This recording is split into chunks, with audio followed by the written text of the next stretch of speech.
ప్రస్తుతం మనం కడప జిల్లా పులివెందుల అసెంబ్లీ నియోజకవర్గం చక్రాపేట మండలం మారెళ్ళమడక గ్రామ పరిధిలో వేంపల్లెకు అతి సమీపంలో శేషాచల పర్వత శ్రేణుల మధ్యలో పవిత్ర పాపాగ్ని నది తూర్పు గట్టున ఉన్నటువంటి గండి క్షేత్రంలో గండి వీరాంజనేయ స్వామి దేవస్థానంలో ఈరోజు మనం ఉన్నాం. ఇక్కడ ఈ దేవస్థానం అతి పురాతనమైంది, గొప్ప చరిత్ర కలిగినటువంటి దేవస్థానం. ఈ ప్రాంతంలో ప్రాచీన కాలంలో పురాణ కాలంలో వాయుదేవుడు నివసిస్తూ ఉండేవాడని చెప్పేసి ప్రతీతి. అందుకోసం ఈ ప్రాంతానికి వాయుక్షేత్రం, వాయుతీర్థం అని కూడా పేరుంది.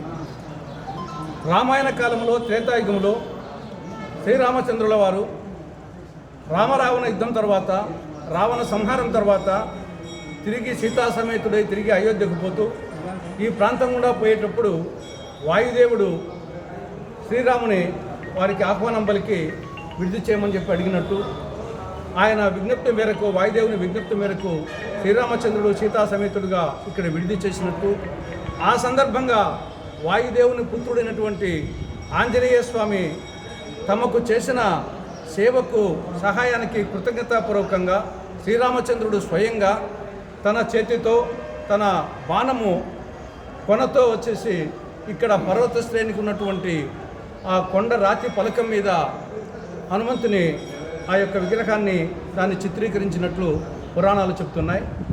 ఇక్కడ ప్రాశస్త్యం ఏమంటే ఇక్కడ ఆంజనేయుని ఎడమ చిటికెన వ్రేలు ఉండదు. ఇది ఇక్కడ ప్రత్యేకించి భారతదేశంలోని ఏ దేవాలయానికి, ఏ హనుమంతుని దేవాలయానికి లేనటువంటి ప్రత్యేకత ఇక్కడ ఒకటి.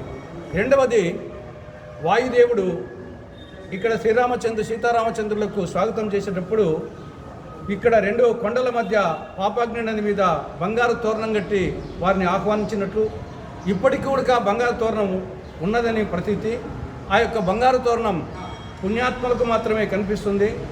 వారు చనిపోయే ముందు ఆ యొక్క బంగారు తోరణాన్ని చూసే వాళ్ళకు పుణ్యం లభించి మోక్షప్రాప్తి కలుగుతుందని చెప్పేసి ప్రతీతి.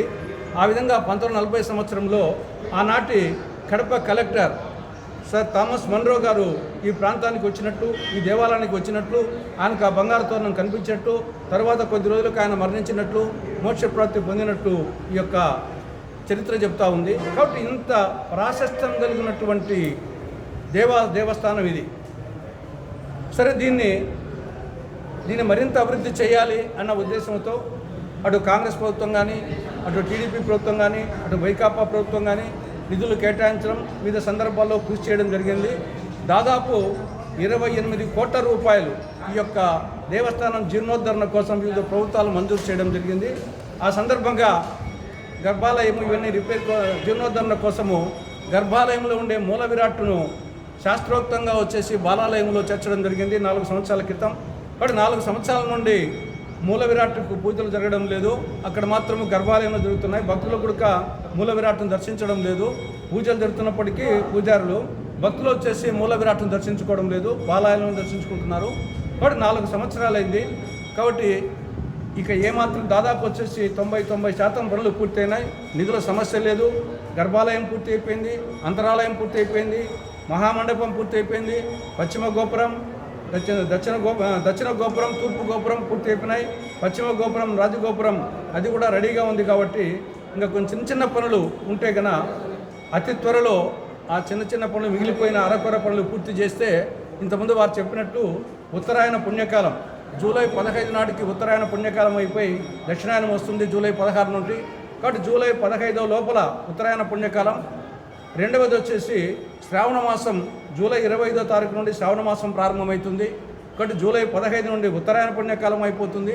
జూలై 25 నుండి వచ్చేసి శ్రావణ మాసం వస్తుంది. కాబట్టి ఈ ఉత్తరాయణ పుణ్యకాలం లోపలనే ఈ యొక్క మహాకుంభాభిషేకం అంటే బాలాలయం నుండి మూల విరాట్టుకు వచ్చే విధంగా భక్తులు దర్శించుకునే విధంగా ఈ యొక్క శ్రావణ మాసాలకు ఉత్తరాయణ పుణ్యకాలం లోపలనే జూలై 15 లోపల, ఈరోజు మే 10వ తారీఖున ఇంకా 2 నెలల టైం ఉంది. కాబట్టి ఈ 2 నెలల టైంలో అరకొర పనులు పూర్తి చేసి ఖచ్చితంగా ఉత్తరాయణ పుణ్యకాలంలో ఈ యొక్క మహాకుంభాభిషేకం చేసి స్వామివారిని మూల విరాట్టును దర్శించుకునే విధంగా చేయాలని అటు ట్రస్ట్ బోర్డు చైర్మన్ గారిని, సభ్యులను, తర్వాత ఈఓ గారిని, అర్చకులను, స్థానిక కూటమి నాయకులను, అదేవిధంగా రాష్ట్ర ప్రభుత్వానికి కాంగ్రెస్ పార్టీ తరఫున విజ్ఞప్తి చేస్తున్నాం. మా కోరికల్లో ఒకటి, ఎవరిని విమర్శించడం కాదు, వీలైనంత త్వరలో భక్తులకు వచ్చేసి మూల విరాట్ను దర్శించుకునే విధంగా, ఉత్తరాయణ పుణ్యకాలం లోపల దర్శించుకునే విధంగా ఏర్పాటు చేయాలని చెప్పేసి ప్రభుత్వానికి విజ్ఞప్తి చేస్తున్నాం.